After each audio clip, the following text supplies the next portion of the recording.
எல்லோருக்கும் வணக்கம். என்னோட சேனல் நேம் வந்து அருள்தாஸ் வுட் ஒர்க். என்னோட சேனலில் எதை பற்றின வீடியோ போடுவேன்னா wood working video, wood explanation video and carpenter tools work video தான் போடுவேன். மறக்காமல் என் வீடியோ புதுசாக பார்க்குறவங்க லைக் பண்ணுறங்க, ஷேர் பண்ணுறங்க, சப்ஸ்கிரைப் பண்ணுறங்க, மறக்காமல் பெல் ஐக்கனை கிளிக் பண்ணுங்கள். அப்போ தான் பார்த்தீங்கன்னா என்னோடய வீடியோ வந்து உங்களுக்கு கண்டினியூவாக அப்டேட் ஆகிட்டே இருக்கும். இன்றைக்கி நம்ம எதை பற்றி பார்க்குற பார்த்தீங்கன்னா இவி பாக்ஸோட ஃப்ரேம் பற்றி தான் பார்ப்பாங்க. அப்படின்னா இது வந்து மீட்டர் பாக்ஸ் ஃப்ரேம்னு சொல்லலாம்.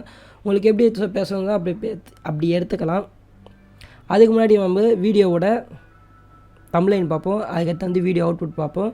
வீடியோ அவுட்புட் வந்து கஸ்டமர் கிளைண்ட் ரொம்ப அர்ஜென்ட்டுன்னு சொன்னாலும் இந்த மாதிரி தான் அவுட்புட் எடுக்க முடிஞ்சுது. ஃபைனல் அவுட்புட்டும் இந்த மாதிரி தான் இருக்கும். இந்தமாதிரி ஒரு ஃப்ரேம் தான் எப்படி செய்கிறதுன்ற நான் உங்களுக்கு வந்து டீட்டெயிலாக கிளியராக எக்ஸ்பிளைன் பண்ணுறேன். அதுக்கு முன்னாடி வந்து அருள்தாஸ் வுட் ஒர்க் சேனலை மறக்காமல் லைக் பண்ணுறங்க, ஷேர் பண்ணுறங்க, சப்ஸ்கிரைப் பண்ணுறங்க, பெல் ஐக்கன் கிளிக் பண்ணுறேன். இதுக்கு தேவையான மெட்டீரியல் என்னென்னு பார்த்தா படாக்கு, பிளைனர் மிஷினு, ஆனி ஸ்க்ரூ, ட்ரில்லிங் மிஷினு, அது லாங் சைஸ் கிளாம்ப் ஒன்று தேவைப்படும். அது மட்டும் இல்லாமல் அடிஷ்னல் என்னென்னு பார்த்தீங்கன்னா 2-3 கார்பெண்டர் டூல்ஸ் தேவைப்படும். அது ஃபெவிகால் தேவைப்படும். அடுத்து ட்ரில்லிங் மிஷினும் தேவைப்படும். ஃபஸ்ட்டு வந்து வுட்டை பற்றி பார்ப்போம். வுட்டை வந்து பார்த்திங்கன்னா இது வந்து படாக்கு, அதுவும் வந்து செகண்ட் குவாலிட்டி படாக் தான் வச்சுருக்கோம். சில சமயம் தேர்ட் குவாலிட்டி கூட சொல்லுவாங்க. பட் ஆஃப் ரெட் இல்லாமல் இது வந்து முக்கால்வாசி வந்து பார்த்திங்கன்னா ஒயிட் தான் இருக்குது. ஃபஸ்ட்டு என்ன பண்ண போகிறோன்னு பார்த்தீங்கன்னா நம்மளுக்கு என்ன சைஸ் வேணுமோ அந்த சைஸ் மாரி வுட்டு வாங்கிக்கணும். இது வந்து ரெண்டுமே குறுக்கு பீஸு, அந்த ஃப்ரேமுக்கார குறுக்கு பீஸு ரெண்டும். அதுக்கேற்ற மாதிரி நம்ம வந்து வுட்டை வாங்கிக்கணும். வுட்டை நம்மளுக்கு என்ன சைஸ் வேணுமோ அந்த சைஸ் வுட்டை வந்து ஃபஸ்ட்டு வாங்கணும். சில பேர் வந்து என்ன பண்ணுவாங்கன்னா பலகை வந்து ஒரேடியாக கிடச்சனால என்ன பண்ணுவாங்கன்னா ஒரு 2 பலகையை ஜாயின் பண்ணி போடுறாங்க. பட் ஆனால் நம்மகிட்ட வந்து பார்த்திங்கன்னா பலகை அந்தமாரி கிடைக்கல. ஏன்னா ஒரு பலகை வந்து பெருசாக என்ன பார்த்தா அது ரேட் வந்து அது ரொம்ப அதிகமாக சொல்லுவாங்க.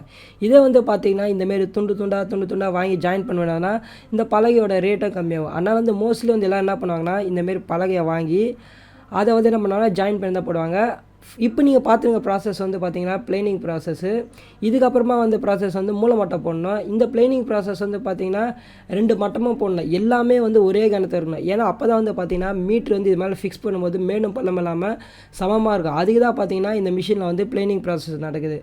இதுக்கு அடுத்த ப்ராசஸ் வந்து ரொம்ப முக்கியமான ப்ராசஸ். இதோட அவுட்புட் தான் நீங்கள் பார்க்க போகிறது. இதுக்கு அடுத்த ப்ராசஸ் தான் பார்த்திங்கன்னா மூலமட்டம் போடுறது.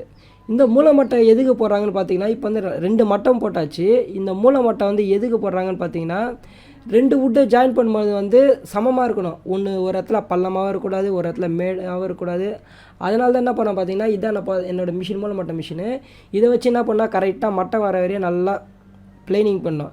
ஏன்னா அப்போ தான் பார்த்தீங்கன்னா 2 வுட்டை வந்து நம்ம ஜாயின் பண்ணும்போது நம்மளுக்கு வந்து ஒரு குறிப்பிட்ட கரெக்டாக இருக்கும். நம்மளுக்கு சைஸ் இந்த வுட்டை 2 வைக்கும் போது வந்து நம்மளுக்கு வந்து ஒரு கரெக்டான ஒரு பொசிஷன் கிடைக்கும். அதேமாரி வந்து பார்த்திங்கன்னா எந்த ஒரு இதுவும் இருக்காது. ஒரு சைடு ஹைட்டாகவும் ஒரு சைடு இதுவாகவும் இருக்காது. 2 மிஷினில் போடணும். ஒன்று வந்து கேஜ் மிஷினு, இன்னொன்று வந்து மூலமட்ட மிஷின். இது 2த்துலேயும் போட்டால் தான் பார்த்திங்கன்னா உங்களுக்கு வந்து வுட்டு ஜாயின் பண்ணும்போது வந்து உங்களுக்கு வந்து கரெக்டாக இருக்கும், அதுமாதிரி பர்ஃபெக்டாக இருக்கும். அதுவே நம்மளுக்கு சைஸ் ஏற்ற மாதிரி வந்து ஒரு டைம் செக் பண்ணிக்கணும்.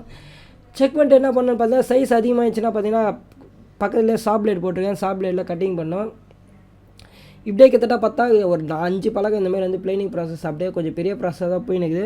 பட் அசம்பிள் பண்ணுறது வந்து கொஞ்சம் சின்னது தான்.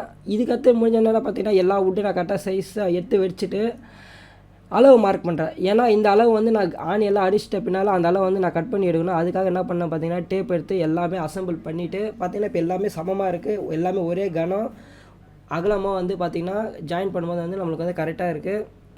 இதுக்கு அடுத்து வர ப்ராசஸ் தான் பார்த்திங்கன்னா ரொம்ப முக்கியமான ப்ராசஸ்ஸு. ஃபஸ்ட்டு வந்து என்ன பண்ண வேண்டியது இருக்குது பார்த்திங்கன்னா ஃபெவிகால் எடுத்துக்கணும். ஃபெவிகால் எடுத்து என்ன பண்ண வேண்டியது பார்த்திங்கன்னா எல்லா வுட்லேயும் என்ன பண்ணேன்னா கார்னரில் எட்ஜஸில் போடணும். இதுக்காக தான் ஏன் மூலமட்டம் போட்டது தான் மெயின் டிசைன் இதுதான்.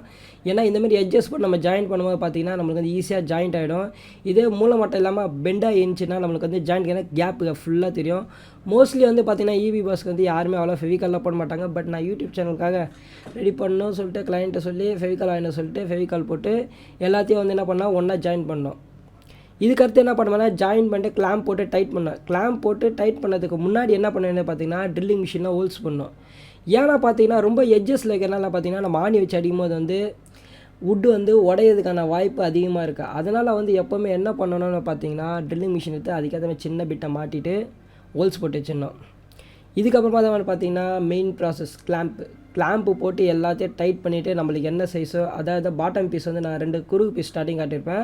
அந்த குறுக்கு பீஸ் எடுத்து வச்சு நம்ம என்ன பண்ணால் ஆணி அடிக்கணும். அவ்வளோதாங்க, சிம்பிளான ப்ராசஸ் தான். பட் வந்து பார்த்திங்கன்னா உங்களுக்கு வந்து பேசிக் டூல்ஸ் இருக்கணும். அதே சமயம் வந்து பார்த்திங்கன்னா பிளைனர் மிஷின் இருந்ததுன்னா நீங்கள் ஈஸியாக பண்ணிடலாம். ஆக்சுவலாக பிளைனிங் எல்லாம் பண்ணி முடிச்சு நீங்களே கூட வந்தீங்கன்னா வீட்டில் வந்து பார்த்தீங்கன்னா ஈஸியாக இந்த மாதிரி இபி போர்டு பாக்ஸை ஈஸியாக செய்யலாம்.